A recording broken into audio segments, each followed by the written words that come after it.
Hello there, World of Tankers, and welcome to the channel. I'm your host, Blitz, and in today's video, I'll be posting my final review on the VZ55, the brand new Tier 10 Czechoslovakian heavy tank. This vehicle, I made my initial review on when it obviously was released on day 1 about 2 weeks ago. And as usual, I like to make a follow-up review on a tank like this for anybody that wants a 100% accurate depiction of how this tank is going to play, whether they want to continue grinding down the line, they may have already started, or if you haven't started grinding down the line, what this tank's playstyle is like and if it suits or fits your needs. Yes, I think that my original review on this tank is very accurate to what my opinions are currently, but at the same time, I like to play more battles in the tank because obviously your first 30 games, especially on a new update day, is not going to fully dictate how a tank's entire playstyle is. So, after playing about 150 games in the tank now, I think I'm ready to share how I feel this tank fully plays. The first thing I think we should talk about is the gun, as that's the main aspect of this tank that Wargaming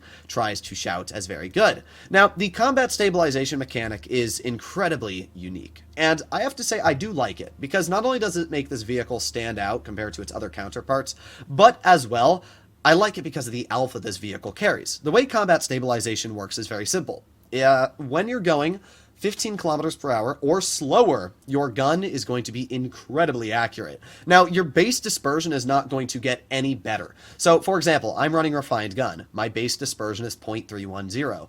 With this combat stabilization, it is not going to make that aiming circle any smaller. It is going to stay at 0.310. But as long as I don't go above 15, my gun will never bloom. So if I turn the tank immediately, if I go up, down, left, right, the gun will stay at 0.31 dispersion, making this tank incredibly good at snapping your opponents.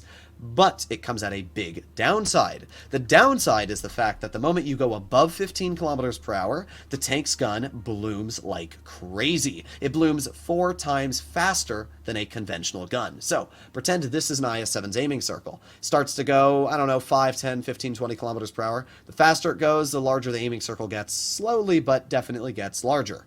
The VZ, it will stay like this at 0.31 dispersion until it goes above 15. And then when it goes above 15, it goes whoosh.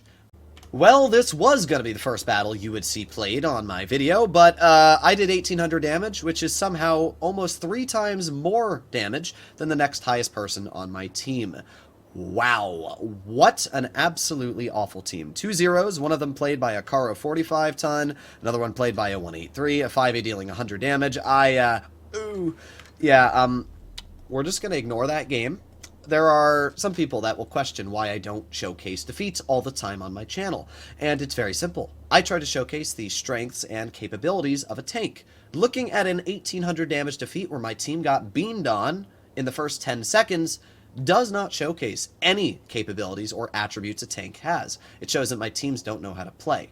That doesn't help anybody. All it does is showcase me getting salty, and that's really about it. If you want to see me getting salty, just join one of my live streams, because there's plenty of information there. But yeah, in a situation like that, it wouldn't have mattered what tank I drove, it would have been a loss. Now, I will say, in losing situations, the VZ feels very, very poor. It reverses at 13, which, as I've said in the past, is bad. I think every heavy should go at reverse at 15. Any new heavy, at least. Vehicles like the E5, sure. Wargaming can leave it as a crap heavy, reversing at 10 or 12. It's 12. But why does this tank get punished by reversing at 13? I think all new heavies should be reversing at 15. Why is it fair that tanks like the 60 TP can reverse at 20 with gear oil, and then a tank like this reverses at 13? Like, really? Come on, Wargaming. The mechanic on this tank says reversing at 15 will not bloom the gun, and then you only let it reverse at 12. I just think that's really ironic. So, oh well. Let's see what we can do here. Up against us, we have a Minotauro, Object 268 version 4. There's the Minnow, and that shell flew right over him. But that's not too much of a worry. We're just going to make our way over in the front line. Now, in this current position, we can see the majority of the enemy team has gone towards this side of the map. And we can also see that the majority of my team has not gone towards this side of the map. We can see my Comp Panzer 70 over there, my E5 over here, and my 4005 in mid. So, at this current time, I have to be quite passive and hope that my team supports me, because obviously I don't have the most support in this situation. Now, we get a nice pen into that minnow, but look at that. 2 instant shells into my lower plate. A fantastic example of probably the biggest weakness this tank has, which is the lower plate. The lower plate on this tank is awful. It is big, it is weak, and it is quite possibly one of the easiest pens in Tier 10. It is quite a frustrating weak spot in the fact that you will always be penned if you showcase that lower plate. So it's something that you do have to keep in mind while driving this tank. But, as you can see, the alpha's nice. Being able to roll tanks like that T95E6 for 500 damage does feel very, very powerful. And I do really like the gun on the tank. Like, being able to roll somebody like that E75 for 507, it feels nice, but you can see how just on flat ground, the VZ's armor really lets the tank down. Like, I can name a lot of heavies. Like an IS-7 in this situation, we'd be penning the same amount of shells, but the IS-7 would be bouncing double the amount of shells. And it is something that I don't, per se, really enjoy about this vehicle. As I said, there's a lot of things I like about the tank. The gun is not one of them, or not the gun, sorry, the armor is not one of them. The armor lets me down a lot. I do like the gun. The gun is very nice. Now, at this point, we've done a decent job. We've been able to block some damage. We've been able to deal some damage. Got the 50B off to the side, who we're going to aim in on. Can't HE him, but that's fine. We'll get a nice 512 roll into his vehicle. Just like that, we're over 3,000 damage dealt. Now, I'm being cautious because I don't know where the enemy 268 version 4 is. I'm also hoping that E75 pokes, which he did. Nice. We were able to get a shell into that E75. I was hoping the Kron wouldn't block him, which he didn't, so not too bad. My Kron does get finished off, and at this point, our team's not doing great, let's be real. Minnow's at 1 health, 268 version 4 is capping the base, and bonk, there you go, nice shell into the enemy E75, finishing him off. The enemy team is not going to win this. Doesn't matter what they try to do. We have so much base capture, they are never, ever going to come out with a victory at this current time. We got the 268 V4, and that actually made me a little salty, I'm not gonna lie. I'm really, really salty that we didn't hit that V4 and hit a freaking guardrail! But, either way, we did a pretty solid game. This was a very good illustration of some of the things I like about the tank and some of the things I really don't like about the tank. The armor, yes, we blocked 2,600, but that's after I really started to aggressively side scrape, and the enemy just didn't really go for my weak spots. You'll notice how I barely showcased my lower plate, or at least that's what it looks like to me, and instantly got punished for it. We can showcase that again. I'm going to poke here. Just in my eyes, well, I'm going to shoot the C75 first, get an easy pen in. But at this point, I'm thinking, okay, I can poke these guys. I'm thinking I can get away with it. So, I see they're on reload.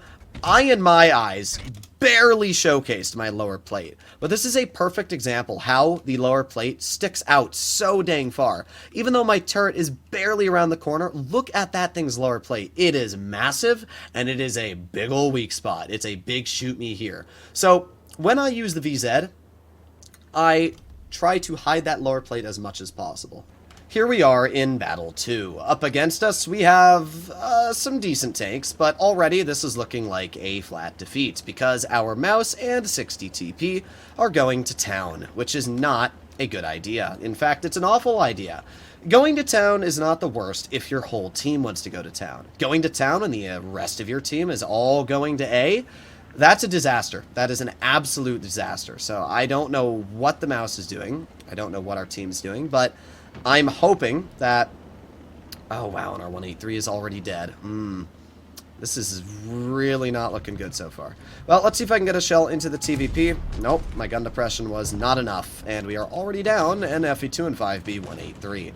Just like that, this is looking like one of the quickest defeats in a while. Like, there's really nothing that can be done to combat this type of game. Now, we get a nice shell into the enemy 5A. You can see where the gun does do a decent job. I mean, I like the gun mechanic, as I've said before. The gun handling mechanic, all of that, very nice. At this point in time, I'm going to try and get behind that E3. I can't do anything here. There's no way I can support my team when I can't even, you know, poke without the E3. We could actually win this. Looking at this game, it is possible, but I highly doubt it. We are down a lot of our tanks. E3 is going to start turning. And I'm going to try and get to the side. Let's go for a premium shell, and the E3 rolls me for 739. Where's my team? I do not know. The world will never know. There's a grill. Let's aim it on the grill. Bonk. There you go. Nice 470 slap. I mean, we're getting out some shells. The 60 TP's now over here as well. Let's reload again. Let's see. Grill pokes. He gets shot by the 60. I unfortunately cannot get a shell in myself. Trying to think of how I want to combat this situation here. E3 is playing quite aggressive at this point. Well, I'm going to back up like this and aim it on the enemy TVP. There you go. Nice slap into that TVP. Now we can see the 2 and 10 E3 is going to rush me. Now, I'm not sure if that's the correct decision to do here, because I'm hoping the 60 TP, which he did, gets a nice pen in. At this point, I'm going to poke the 2 and 10 E3 as well, because I hate fighting them, and we're going to get a nice pin in ourselves. Now our mouse has made it over here. Ooh, I thought that girl was going to pen me. He didn't. Go, mouse. Alright, hopefully our mouse just goes. If he does, that's perfect. Come on, go for it. I believe in you. Or don't. I'm gonna aim it on the 60. Bonk, and the 60 tunnels me. That's actually really, really cringe, I'm not gonna lie. Alright, well, I don't really like, again, the situation that we've been given here. I'm gonna aim it on the E3, and I did finish off the E3, which is quite important. The 60 TP is going to get a nice pen in, and at this point in time, we are getting some decent numbers out. We got the TVP off to the side, get a nice pen in him for 500. Again, getting some nice shots out. We are up on base cap, but wow, is this team just an absolute disaster. I cannot believe that I'm watching everybody just fall apart in front of me here. We do finish off the grill, but at the same time we got shot by the STB-1. And at this point, it really doesn't matter how much skill I have. I can't believe the 5A hit that. That was completely insane.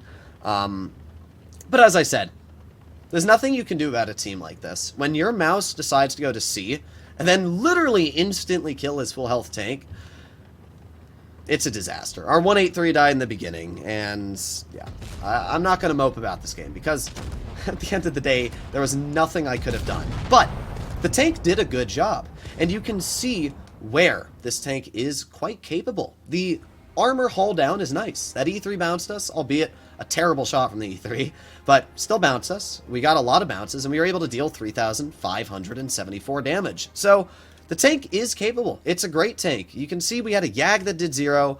I mean, this was a disaster of a game. Our mouse penned 1 shell. I don't know what to say. But at the end of the day, this is what happens when you play Blitz at 3 a.m. Teams are about as smart as my cup of water in front of me. So hopefully you enjoyed today's video. I think the VZ is a really nice tank. I think its gun is nice. I think the armor's decent. If you play it correctly, you can do very well in it. It's not the best tank out there, but I think Wargaming did a pretty good job balancing it, so I got nothing bad to say. Hopefully you enjoyed today's video, and I'll see you in the next one. Bye-bye.